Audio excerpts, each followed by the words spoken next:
Sir మీ పేరు? సురేష్ అండి. Sir Suresh గారు, జగన్మోహన్ రెడ్డి ప్యాలెస్లో ఎగ్ పప్పుల కోసం 3,63,00,000 ఖర్చు చేశారు. దీని మీద మీ స్పందన ఏంటి సార్? ప్రజాధనం అండి, ఎంతైనా వాడతాను. నేను ముఖ్యమంత్రి అయితే నేను 1,00,000 కోట్లు వాడేవాడిని.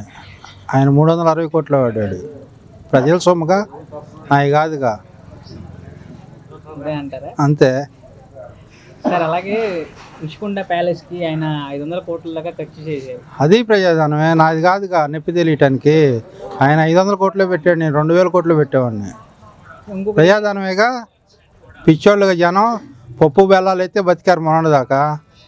పప్పు బెల్లాల మీద బతికితే ఓట్లు వేస్తారు అనుకున్నాడు. జనం పిచ్చోళ్ళ కాదుగా. సరే అలాగే ఇంకొకటి, ఆయన ప్యాలెస్లో ఎలుకలు పట్టడానికి 1,34,00,000 ఖర్చు చేశారు. దీని మీద మీ అభిప్రాయం సార్? 1,30,000 అయిందండి. జగన్ గారికి తెలియదు. నేనైతే 500 కోట్లు రాసి లోన్ వేసుకున్నామండి. అది ఆయన లెక్క. నేను పేదవాడిని అని 10 సార్లు చెప్తున్నారు. దీనికి ఏ విధంగా స్పందిస్తారు సార్? ఆయన పేదవాడు ఏంటండి? బెంగళూరులో ప్యాలెస్ ఉంది, కలకత్తాలో ఉంది, వైజాగ్లో ఉంది, అమరావతిలో ఉంది, పులివెందుల్లో ఉంది, కడపలో ఉంది, ఇడుపులపాయలో ఉంది. అన్నీ గుడిసెలే పాపం. అన్నీ పూరి గుడిసెలే. అన్నీ పూరి గుడిసెలే. కాకపోతే కోట్ల విలువ చేస్తాయి.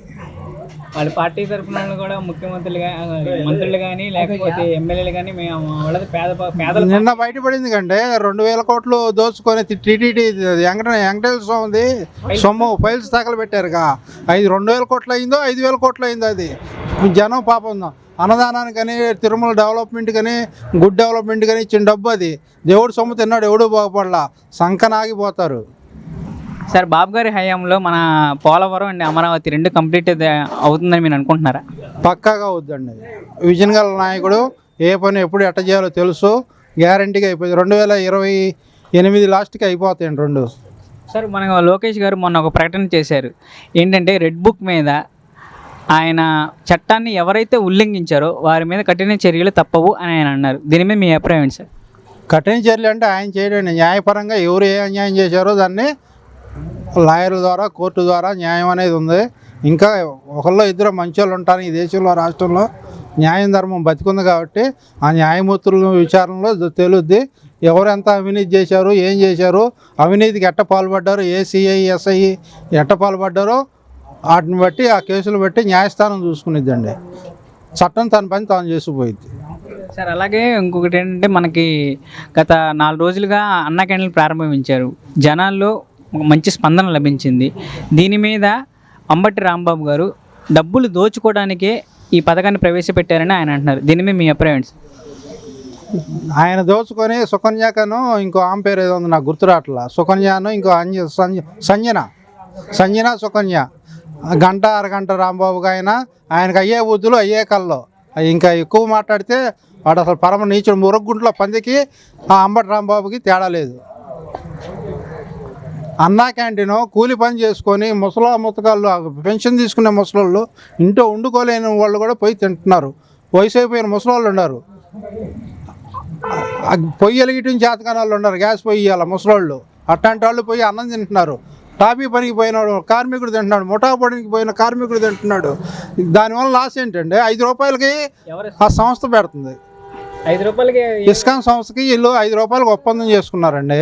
దాంట్లో ఇదేమన్నా రాజకీయ నాయకుడికి ఏమైనా అప్పచెప్పారా? ఇస్కాన్ సంస్థకు అప్పచెప్పారు. అది ఒక శ్రీకృష్ణుడిది సంస్థ ఇస్కాన్ అనేది. ఆ సంస్థకు అప్పచెప్పి దానికి కూడా పుల్లలు పెట్టాయంటే ఇది మనిషి ముళ్ళ పందే. అంబటి రాంబాబు దానికి కూడా వంగబెట్టాయంటే వీడు మనిషి ముళ్ళ పందే. వాస్తవం చూస్తున్నా. అంబటి రాంబాబు భార్యకి దండం పెట్టాలా, ఆడితే ఎన్నాళ్ళు సంసారం చేసినందుకు. సార్ ఇంకొకటి ఏంటంటే, మనకి సూపర్ 6 అనేది ఒక అబద్ధం అని జగన్మోహన్ రెడ్డి గారు అన్నారు. దీని మీద మీ అభిప్రాయం ఏంటి సార్? చేతగాని వాళ్ళు చెప్పే మాటలు అయ్యి. అభివృద్ధి అంటే తెలియని చెప్పేవాళ్ళు మాటలు అయ్యి. పోలవరంలో ఎన్ని టీఎంసీలు, ఎంత పోలవరం ఎడల్పు ఎంత, లోతు ఎంత, ఎంత లెంత్, ఎంత బారు ఉంది, ఎన్ని కిలోమీటర్ల పొడవు ఉంది తెలియని వాళ్ళు కూడా మాట్లాడితే వీళ్ళు ముఖ్యమంత్రులు నిన్నదాకా మంత్రులేని వాళ్ళు. బొత్స సత్యనారాయణ ఇది ఎడారి అన్నాడు, ఒకడు శ్మశానం అన్నాడు, ఒకడు పందులు తిరుగుతుంది అన్నాడు. మీరు చేసిన పనికి పందులు తిరక్క గేదెలు తిరక్క ఏం తిరుగుతాయి? మీ చేతకాని దద్దం పొలలతో తిరుగుతున్నాయి. సార్ బాబు గారి హయాంలో మనకి ఇప్పుడున్న ఇది ఫ్యూచర్లో జరగబోయేది విజన్ ఎలా ఉండబోతుంది అంటున్నారు? విజన్ 47 అండి. ఇంకా 2 పీరియడ్లు ఈ కూటమి ప్రభుత్వం వస్తే మోడీ గారి హయాంలో, పవన్ కళ్యాణ్ గారి హయాంలో, బాబు గారి హయాంలో ఈ రాష్ట్రం సస్యశ్యామలంగా ఉంటుంది. చాలా బాగుంటుంది. విజన్ 47 ఇది.